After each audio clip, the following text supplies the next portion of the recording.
ভিড়ে ঠাসা লোকাল ট্রেনে করে আসছেন তারা, এবং ক্যামেরাম্যান অভিজিৎ দত্তকে দেখাতে বলবো যে প্রচণ্ড ভিড় রয়েছে ট্রেনের মধ্যে, এবং এই ট্রেনে করেই তারা পৌঁছাবেন শিয়ালদা আদালতে, এবং সেখানে দুপুর 2:30 নাগাদ এই মামলার রায় শুনতে যাচ্ছেন। এবং যে জন্য এত দিন ধরে তাদের অপেক্ষা, এত লড়াই, এবং সেই মামলার রায় শুনতে যাচ্ছেন, এবং তারা বরাবরই বলে আসছেন যে তারা লড়াই থেকে সরে আসতে রাজি নন, তারা শেষ দেখতে চান।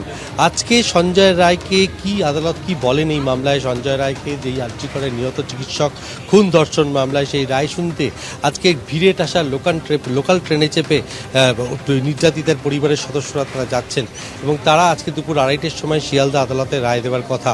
তুমি জানো যে নভেম্বর মাস থেকে শুনানি শুরু হয়, এবং শুনানিতে 51 জনের সাক্ষ্য গ্রহণ করা হয়েছিল, এবং তারপরেই আজকে রায়দান। সেই রায় শুনতেই আজকে ভিড়ে টাসা লোকাল ট্রেনে তারা রওনা দিয়েছেন, আর কিছুক্ষণের মধ্যেই তারা শিয়ালদা পৌঁছবেন যেটা বোঝা যাচ্ছে। শুভ্রজিৎ, একেবারে কিছুক্ষণের মধ্যে শিয়ালদায় পৌঁছবেন। আমি দর্শকদের আরেকবার স্মরণ করিয়ে দেব, দুপুর 2:30টায় শিয়ালদা কোর্টের বিচারক তিনি রায় ঘোষণা করবেন। এইটা ছবিটা আরেকবার আপনাদের সামনে রাখছি। সঞ্জয় রায়কে যখন কোর্টের ভেতরে নিয়ে যাওয়া হচ্ছে, কোর্ট লকআপে এই মুহূর্তে সঞ্জয় রায়কে নিয়ে যাওয়া রাখা হয়েছে। যে চার্জশিট সিবিআই পেশ করেছে সেখানে একমাত্র অভিযুক্ত হিসাবে সঞ্জয় রায়কে দেখানো হয়েছে, এবং এটাও আপনাদের স্মরণে রাখতে হবে সিবিআই কিন্তু rarest of the rare case এবং সর্বোচ্চ শাস্তির হয়ে পক্ষে সওয়াল করেছিল শিয়ালদা কোর্টে। আজকে কোর্ট কি বলবে রায় ঘোষণা করতে গিয়ে অত্যন্ত গুরুত্বপূর্ণ। নিঃসন্দেহে প্রকাশ, কোর্ট কি বলবে গুরুত্বপূর্ণ, কিন্তু পাশাপাশি এটাও প্রশ্ন, প্রায় 77টা প্রশ্ন, যে প্রশ্নে সিবিআই এর তদন্তে একাধিক গাফিলতির অভিযোগ তুলে কখনো হাইকোর্ট, কখনো লোয়ার কোর্টে, এবং তারপরে সর্বশেষ সুপ্রিম কোর্টে তারা গিয়েছে নির্যাতিতার পরিবার। এই কোয়েশ্চেনগুলো কি দিনের শেষে আনআনসার থেকে যাচ্ছে?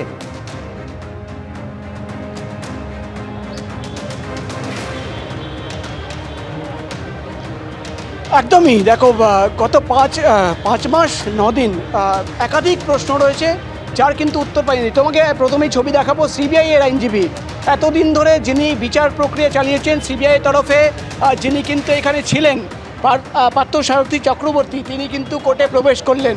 অর্থাৎ 2:30 নাগাদ জাজমেন্ট হবে, এবং তার আগেই কিন্তু আমরা দেখতে পাচ্ছি সিবিআই এর আইনজীবী এসে পৌঁছেছেন। এবং যে প্রশ্ন তুমি বলছিলে যে একাধিক প্রশ্ন, তোমার প্রশ্ন, আমার প্রশ্ন, রাজ্যের প্রত্যেকটা জনগণের প্রশ্ন, যে কি হয়েছিল সেই রাতে, সেই কালো রাতে কি হয়েছিল, তার একাধিক আনঅ্যানসার্ড কোয়েশ্চেন, উত্তর কিন্তু এখনও পাওয়া যায়নি।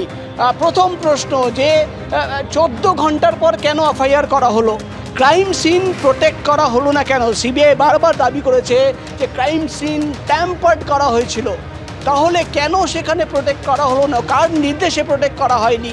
14 ঘন্টা লাগলো একটা রেপ এবং মার্ডারের এফআইআর করতে। কেন পরিবারকে ফোন করে বলা হলো যে সুসাইডের ঘটনা? কেন গোটা বিষয় নিয়ে ধামাচাপা দেওয়া হয়েছিল? কার নির্দেশে ধামাচাপা দেওয়া হয়েছিল? ফরেন্সিক রিপোর্ট ইতিমধ্যেই, যেটা সিবিআই সূত্রের খবর, ফরেন্সিক রিপোর্ট বলছে যে ক্রাইম সিনে কিন্তু কোনো ধস্তাধস্তি চিহ্ন নেই। তাহলে কি করে সেখানে ধর্ষণ এবং খুন হয়ে গেল এবং এই ধরনের কোনো চিহ্ন পাওয়া গেল না? আর একটা সবচেয়ে বড় প্রশ্ন যেটা এখনও কিন্তু আনআনসার্ড থেকে গেল, যে কেন তড়িঘড়ি পোস্টমর্টম করা হলো, সৎকার করে দেওয়া হলো? একাধিক প্রশ্ন রয়েছে, প্রথম দিন থেকে রয়েছে শুভজিৎ। আমরা একাধিকবার এই প্রশ্ন তুলেছি, কিন্তু এই প্রশ্নের উত্তর এখনও পাওয়া যায়নি, এবং আজকে কিন্তু রায়দান হবে। এবার দেখার বিষয় হবে যে রায়দানের সময় বিচারক কী বলেন, সেই দিকে আমাদের নজর থাকবে। কিন্তু প্রশ্ন একটাই, সঞ্জয় রায় চার্জশিটে বলা হচ্ছে সে একমাত্র অভিযুক্ত ধর্ষণ এবং খুনের।